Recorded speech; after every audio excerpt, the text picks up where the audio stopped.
वो कहने लग गया कि भाई इब के कहूं जवाब इस छोरे ने, पिताजी मेरी नाड़ काट ले सतगुरा की के इज्जत रहेगी काल ने, हमने टूक तो दिया को नहीं, उसको फांसी और तड़वावांगे नो कहीं ये करवाना हमें चोरी आड़े। बस कर कमीज का आंख छोरे की नाड़ पर मारी, गर्दन के दो हो गए, धड़ से अलग हुई, पकड़ कर उसकी चोटी अरला के ताक में धर देता है। तो उसकी मां कहने लगी नेकी कि छोरा धड़ की तरहगी नो बोली उल्टा जा और बाणिया घर ने ना रखा, उस लाश ने बाहर पड़ी पावेगी। वो वापस जाता है, बाणिया ने देखी कि ये तो 302 का मुकदमा हो गया तेरी जान ने। उस छोरे की लाश ने ठाक है और अपने मकान तो दूर गिरा और अपना लीप ल्याप के वो करके ला कर डले उल्टे और नो हो गया दोनों इसका, और रेता मार दिया बाहर तक दोनों थी कोई ना हमारा चोरिये ना हो, बैठ गया भीतर। लाश ने ठाके सम्मन लाके एक बोरी घेर देता है, कूण में घेर के। और देखो बेचार की बात, वहां पर नेकी उसकी मां छोरे की लाश एकले की पड़ी है और मां रोटी पोवे, रोटी बना के सब्जी सारा सौदा जो भी उसका बनाया। और सुबह दिन लकड़ते तीनों महात्माओं से अर्ज करी गुरुवर भोजन पालो। माटी के कसोरे थे, दौने थे, उनमें 3 दौड़ा में डाल दिया। तो कबीर साहब भी बैठ के, कमाल भी, शेख फरीद भी कहने लगे कबीर साहब के भाई इनको 6 आम कर दो, 3 वो प्राणी थे, 3 वो महात्मा थे। तो सम्मन ने बोला महाराज जी हम तो फिर पालेंगे, आप महात्मा सो हम 5-6 खावांगे, अगर आत्मा और परमात्मा एक नूर जहूर, तेरे मर मेरे में कोई अंतर नहीं बेटा, बेठा बराबर में। अब वो नो कहेंगे तीसरा कितने लावांगे, और जय ने नो बेरा पट गया कि छोरा काट दिया ते रोटी नहीं खाएंगे, ते कोर्ट मुकदमा जानने। तो वो सहज सहज घना जोर दिया, जब 5 में गाल दिया। फिर महाराज ने बोले ना 6 में करो, 6 में गाल दिया, अकाओ बैठो। अब नो नहीं कहने के मारे के छोरा मरा पड़ा से बैठ जा। अब नो जकर सतगुरु ने भी नहीं किया कि छोरा किससे, तन्नो बोले आओ सेव जीम लो बंदी छोड़ कबीर साहब, ये प्रसाद प्रेम, और भाई सर कटा करें चोरा के, तुम तो साधु हो, साधा के नहीं तकसी। बोल सतगुरुदेव। इतने में छोरे का सर उस धड़क पर जुड़ के और पंगत में आ बैठा। वो लड़का महाराज गरीबदास जी कहते नहीं घरारा नाड़ के ओ सेवक ना, और सेमन आ बैठा पंगत में जी मां। अभी आपको सुनाएंगे, वाणी मुझे याद नहीं। तो कभी नो आके बैठ गया, उसके कितने नाड़ पे निशान भी नहीं कटे हुए का, यू ओ से उस एक दूसरा। बोल बंदी छोड़ मारा। अब हमने भगवान कृष्ण को परमात्मा की संज्ञा में क्यों लिया था कि तामर दज का लड़का काट के जिंदा कर दिया था, और इस भगवान ने इसे सैकड़ों कर रखे, पर इसको भगवान स्वीकार करने कोई तैयार नहीं, क्योंकि इनकी लीलाओं का प्रचारक कौन हो पाया। और इनकी लीलाओं का प्रचार जब हो जाएगा, ज्ञान हो जाएगा, तो पता लग जाएगा ऐसी बात नहीं भगवान वह भी से और परमात्मा यो भी से। तो इस प्रकार वो लड़का जीवित हो जाता है। तो यहां कहा ग्रीव निश्चय से शीश चढ़ाया, चोरी संत सधारे, बणिया कुंजा पकड़ लिया है, कर दे शीश उतारे। ग्रीव निश्चय से वो शीश चढ़ाया, चोरी संत सधारे, बणिया कुंजा पकड़ लिया है, कर दे शीश उतारे। ग्रीव पिता सम्मन और माता नेकी, जिनके निश्चय भारी, जहां कबीर कमाल फरीदा, भोजन की भई त्यारी। ग्रीव सेऊ धड़ पे शीश चढ़ाया, मीन मेख ना कोई, आजर नाजर मिले बिसंबर, ऐसा निश्चा सोई। तो इस प्रकार बंदी छोड़ गरीबदास जी महाराज की वाणी को जब आप सुनोगे, इतना निश्चय हमारे ऊपर हो जाना चाहिए। अब हम आगे बताते हैं। ग्रीब कनक जने हो कंद दिखाया, है रे दास रंगीला, दरे 700 अंग तास को, ऐसी अद्भुत लीला। अब हमारे मन में न्यू बैठ रही थी कि विद्वान जो होते हैं ना, चारों वेदांत जाननी है, और क्या घड़ी बड़ी तप कर रहे हो, नो बैठ कर कई हजार वर्ष ताई हम उनको साधु मान्या करते नहीं। बंदी छोड़ महाराज प्रमाण देते हैं और हम रोज पढ़ते भी हैं उनको, पर हम मानना फिर भी उस बंदूक खाड़े नहीं सब बड़ा अफसर। तो बात यह है कि शक्तियां उन संतों में भी है, जैसे एसपी में भी शक्ति होती है और इसमें हौलदार में भी होश है और डीआईजी में भी होश है शक्ति, लेकिन मुख्यमंत्री तो तले तले नीचे नीचे। अब मिलिट्री में ले लिए कर्नल भी जर्नल भी सारा में शक्ति होश है और बंदूक और तोप और सारा खजाना हो सकता, पर प्रधानमंत्री तो ऊपर नहीं हो सकती। इसी प्रकार कितना बड़ा सिद्ध हो जाओ पर कबीर साहब तले नीचे नीचे। ये उन्हीं से भक्ति, उन्हीं की शक्ति से ही वो कुछ प्रफुल्लित हो रहे से।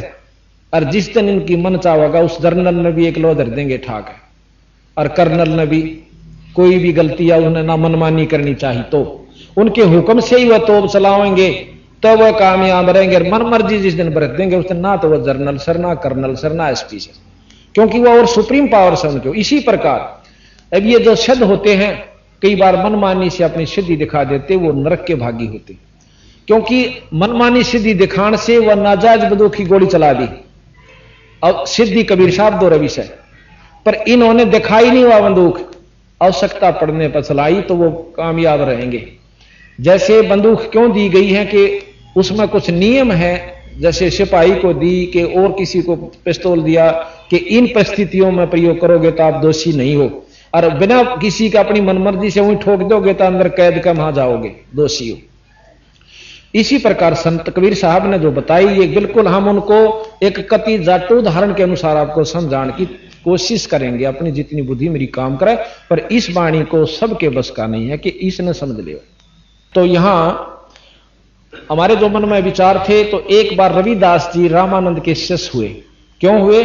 क्योंकि कबीर साहब ने रामानंद पंडित ब्रह्मचारी, अखंड ब्रह्मचारी, योगी, ज्ञाता वेदों के उनका भ्रम तोड़ा कि ऊंच नीच कुछ ना सा महाराज जी, या जात पात तो घर की घड़ी हुई से, बुरे काम करनिया चाहे पंडित हो चाहे जाट हो चाहे बाणिया, वो महानीच है, और अच्छे काम करनिया चाहे चूड़ा हो चाहे किसी जाति का हो वो आदरणीय और पूजनीय है, चाहे चमार हो। और आपने तो एक जात बना दी उस जात का चाहे भगवान हो, उसमें उन्होंने कहेंगे नीच है, हम नहीं मानते इस बात ने। महाराज कहेंगे चूड़ी का विश्वास है तो के पंडित का जी, अगर आत्मा जिसका चूड़ी का दिल पाक है तो हमारे लिए वह पूजनीय और आदरणीय माई है, हमने पंडित और विद्वानों की आवश्यकता नहीं है। तो इस प्रकार जो बंदी छोड़ की बात को समझेगा तो यथार्थता में पहुंचेंगे, नहीं तो हमने ओढ़ पुड़ का दो धर्म बना लिए, फिर जात बना ली, ऊंच नीच कर लिया, लट्ठम लट्ठा मर पड़ कर फिर गधे बन जाते। एक बार रविदास जियों ने रामानंद जियों से उपदेश लिया, लेकिन वह गुरु मान्या करते कबीर साहब को, क्योंकि मार्गदर्शन और नाम भी फिर कबीर साहब से ले लिया था उन्होंने। शुरू में तनो भ्रम तोड़न खातिर रामानंद जिया का कति अकिस चमार ने भी दे नाम। उस समय तो बहुत ज्यादा जात पात थी, कहते ईब फर्क पड़ रहा है ना, जब 50 साल पहले यहां देख लेते तो उस समय आज से 600 साल पहले रविदास जी एक चमार जाति से थे और उन्होंने रामानंद जिया से नाम लिया, फिर कबीर साहब से ले लिया था। एक दिन एक पंडित जी ने बोला कि रविदास, क्योंकि भक्ति तो उनकी फैल ही चुकी थी, कुछ सिद्धियां थी उनमें, शक्ति होगी थी, भक्ति में वैसे शक्ति हो जाती है बिना तप करें भी, नाम में एक इतनी शक्ति है। तो उस तने बोला आजा रविदास तने गंगा जी नुआ के लाऊं, दूर तक खड़ा खड़ा ने बोला पंडित जी गंगा हमारी ताड़े है घराए, जैसे गरीबदास जी कहें घटी में गंगा, घटी में जमुना, घटी में जगदीश। जिसने अंदर की गंगा यानी ईश्वरीय शक्ति को संतरित और दर्शन कर लिया तो उसकी गंगा सारी से ना, उस गंगा में निरी नाए तो काम नहीं चालता बीरा। तो जी परनो बोला पंडित जी तू जा से ना एक काम कर दिया मेरा के, या मेरी कौडी ले जा, धो धा के महाराज कबीर रविदास ने अपने हाथ धोए, फिर कौडी धोई, कदे पंडित जी ना छुए, और नो करिए गंगा जी ने मेरी कौडी दे दिए, क्योंकि वहां दान करते हैं, पैसे का डालते हैं गंगा में। और जब दिए, जब गंगा हाथ काट लेने बार ने, और नो कह दिया रविदास ने भेजी से, और हाथ काट के लेगी तो दिए ना, मेरी कौडी की बेइज्जती मत करिए, उल्टी ले आना। बोला अच्छा तेरी कौडी और गंगा फिर हाथ काट के लेगी, अब देख अरज से पंडित जी ना लेना तो उल्टी ले आइए, अरज से मेरी अतरे से प्रार्थना। अर्न्यों कह दिए कि हे गंगा मैया, भगत संत रविदास जी ने आपके लिए एक कौडी भेजी है और इसको अपने कर मंडल से, अपने कर कमलों से ग्रहण करो। उसने नहा धोकर उन्हें सोची चल उस पाखंडी की अजमा के देख ले सच्ची से झूठी। उसने उसी तरह के ये शब्द उच्चारण किया, ये वचन। उसी समय गंगा जी ने न्यू हाथ काट लिया, दोनों हाथ काटे, एक हाथ में कौडी ले ली और एक हाथ में कंगन।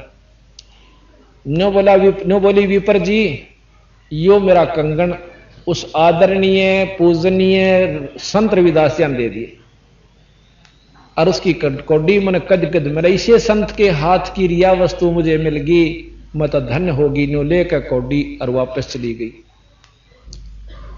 अब रविदास जी, अब पंडित जी के मन में आ गया बेईमाना इतना सुंदर कंगन बाकी तो देखा न सुना। उन्हें सोची तो के करेगा, उस चमारते ही दे के चाल राजा ने दूंगा अर्तना इनाम मिलेगा। राजा के पास गए, राजा को दिखा महाराज इतना आकर्षक उसके आकर्षण था उसके अंदर कंगन ने। देखते ही राजा ने बोला रानी ने दूं, प्रसन्न होएगी। रानी को पहुंचा दिया। अंदर से खबर आई कि एक और चाहिए ईसाई, जब मैं राजी हूं और अति शीघ्र चाहिए। अब राजा रानी का हुक्म राजा के पास। राजा ने बोला विपर जी एक और ला दियो। अब विपर जी ने हुई मुश्किल और नीला होगा ना तेरी शायद से देख ले 7वें दिन हाजिर हो जी लेकर। और नहीं तेरा बच्चा कोलू पीड़ दिया, पहले इसी सजाएं हुआ करती थी। अब पंडित जी का जाडा चढ़ गया, कहा थाड़े तो जो है ना जोड़ी बरवान खातिर तने शायद और मोल ले ली। अब सारा घूमया, क्यों रविदास जी और जानी डर लग गए के मुंह दिखाओगा उसने जाकर के। इबोर मिले नहीं, सारे सुनार सुनूरा का पूज लिया। बाकी नो कह दिया था राजा ना मुंह मांगा दे दूंगा, घबराइए मत ना, जो पैसे मांगा मेरे ताक ले जाना। पर लिया दिए कंगनी साई, सारा घूम लिया, क्या न मिला था। कति रोटी छूट गई, 6ठा दिन हो गया। अब वह मिश्रानी कहने लगी कि बात तो बताओ केस है, आप तक कति सूख गए आधे भी ना रह रहे। नो बोला मना अपनी शायद आप मोल ले ली, क्यों करके में बात तो बताओ। वह सारी कथा सुनाई तो वह ने बोली उन दौरे चला जा और माफी मांग ले, संत दयालु होया करें, माफ कर देते हैं। अब मरता के नहीं करता, अगले दिन जाना ना जाता सारे कौन बुला लेगा। तो भाई राजा तो जाकर रविदास जी के चरणा में पड़कर रोन लाग गया। नो बोला विपर जी आप तो भ्रष्ट हो गए, दूर दूर दूर बैठिए हमारे से, देख मैं नीच सू। उन बेरा छारा थाए। नो बोला मन शर्मिंदा ना करो, अके मैं बात तो बता।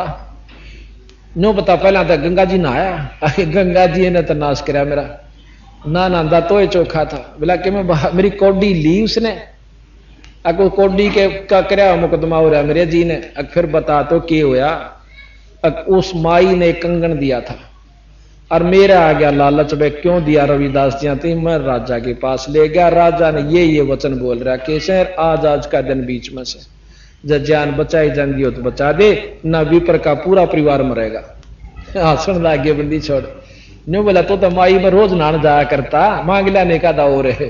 नो बोला मैं उड़े भी जा लिया, मेरी कोई ना सुनती वा। नो बोला तो इस कुंड में हाथ दे ले जिसमें वो चाम ब्याह करते थे, डोर नो ब्याह करते थे। नो बोला इसमें हाथ दे ले और काट ले का एक चाहिए से। नो हाथ दिया तो उसमें 10-12 कंगन आ गया हाथ में। तो रविदास ने बोला एक ले जाइए, कदाड़ भी डूब जा, उल्टे ही सब घेर दे बाकी। ने बोला ये 2 जोड़े हाथ मत एक का ले जाऊंगा। उसने जाकर वो कंगन राजा ते दे दिया। अब रानी इतनी अनजान नहीं थी, नो बोली यू कंगन जाया कितने सभी पर मनो सुनार ते मिलवा दे, के आगे बनवाने पड़ जाए। इब एक मुकदमा और हो गया भाई। तो इब उसने सोची अग्नो बता दिया कि उस तुम्हारे दौर तो लिया सू, जब शायद तक उस नीची जाति वाले का हमारा क्यों लिया। इब मर्दा के नहीं करता। ने बोला जी मारियो चाहे छोड़ियो, ये नूर नोमत रविदास जी ने लाया था, लाया सो उसकी कुंड में पाई।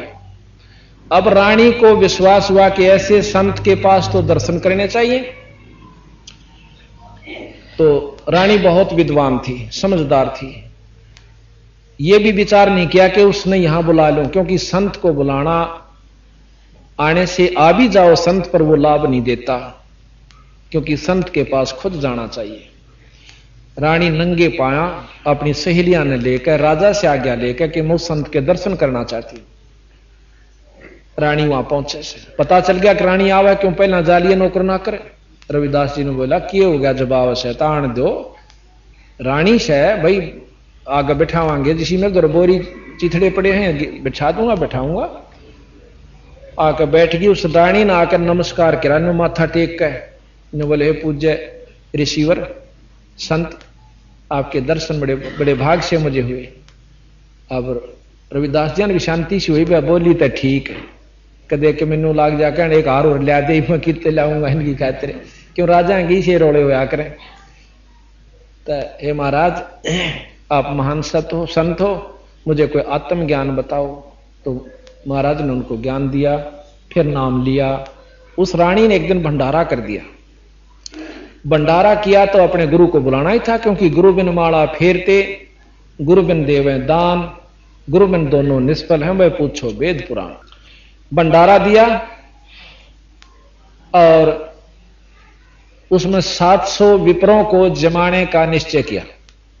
700 पंडित विपर्जन, बड़े मोटे मोटे जनेऊ गाल के, क्यों हम दिखावे को ज्यादा पसंद करते हैं। बड़ी लटा होगी, बड़ी जटा होगी तो और ज्यादा महात्मा अच्छा समझाएंगे। एक माला की जगह 5 पैरिया होगा तो और ज्यादा न सोचाएंगे यू कि मैं चोखा दिखे से। तो हमारी जो भावना से, तो उनमें यही थी विप्रों में, मोटे मोटे गड़ में घाल रे जनेऊ काचे सूत के, और आकर के बड़े सोच ढंग से तिलक विलक लगा करके लाइन पर बैठ जाते हैं जीवने के लिए 700 विपर।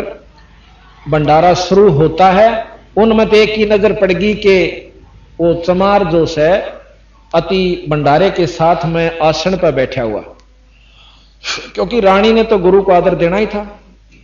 आसन लगा के वहां बैठा रखे, रानी नीचे बैठी, महाराज जी ऊपर बैठे और साथ में भंडारा चल रहा। अरण्यो विपर जी मैं उन्हें देखा रही हूं, रविदास कांसी वाला चमार यहां बैठा, सारे खड़े हो गए। ने बोला रानी विचार ध्यान से सुन दे, अक्की बात कि इस चमार को यहां से उठा देनी, हम भोजन नहीं पाएंगे, और यज्ञ से विपर कोई संत भूखा जाता आपको महापाप के भागी हो गए तो नरक में जाओगी, किरा के लागे के।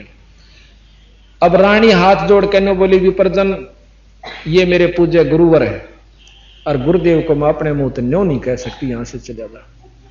यो भंडारा लागो चाहे मत लागो, चाहे मैं नरक के नरक तो भी चले चली जा। इतने में रविदास खड़े हो जाते हैं।